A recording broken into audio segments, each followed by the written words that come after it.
वसईमध्ये ईडीनं architect, builders आणि पालिका अभियंत्यांच्या घरांवर आणि निवासस्थानी छापे टाकल्यामुळे एकच खळबळ उडालेली आहे। नालासोपारामधील 41 अनधिकृत इमारती प्रकरणामध्ये पालिकेचे माजी नगररचना संचालक YS रेड्डी यांच्यावरील कारवाईमध्ये मिळालेल्या माहितीनंतर हे छापे टाकण्यात आल्याची माहिती मिळते। याआधी ईडीनं 14 मे रोजी वसई विरार महापालिकेचे माजी नगररचना संचालक रेड्डी यांच्या हैदराबाद येथील निवासस्थानासह वसई विरारमधील 13 ठिकाणी छापेमारी केलेली होती।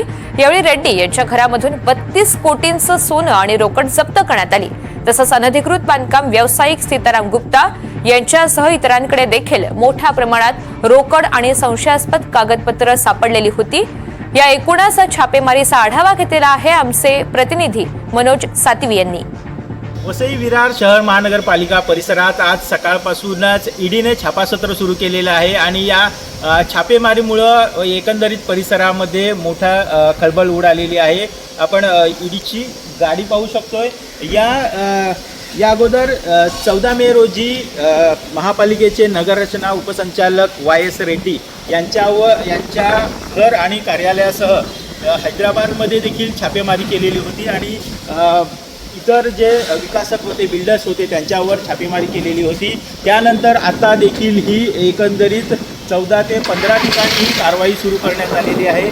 एकाच वेळी अनेक ठिकाणी छापासत्र सुरू आहे आणि हे छापे जे आहेत हे आर्किटेक्ट असतील, बिल्डर्स आणि महानगरपालिकेचे इंजिनियर्स आहेत, त्यांच्यावर ही छापेमारी करण्यात आलेली आहे। नालासोपाऱ्यातील 41 इमारतींच्या गैरव्यवहाराप्रकरणी YS रेड्डी यांच्यावर जे छापासत्र केलेलं होतं त्यानंतर मोठ्या प्रमाणात सोन्या चांदीचे दागिने, हिऱ्याचे दागिने आणि जवळपास 33 कोटी रुपयांची रोख रक्कम अशा प्रकारचा मोठा ऐवज सापडलेला होता। त्यानंतर या घोटाळ्याची पालेमुळे शोधण्याचा ईडीचा जो प्रयत्न आहे तो असल्याचं सांगण्यात येत आहे आणि त्याचेच धागेदोरे कुठेतरी असल्यामुळं या ठिकाणी ही कारवाई करण्यात आलेली आहे।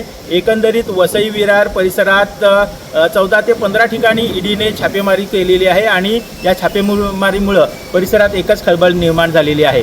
NDTV मराठीसाठी महेश गोहिलसह मनोज सातवी, वसई।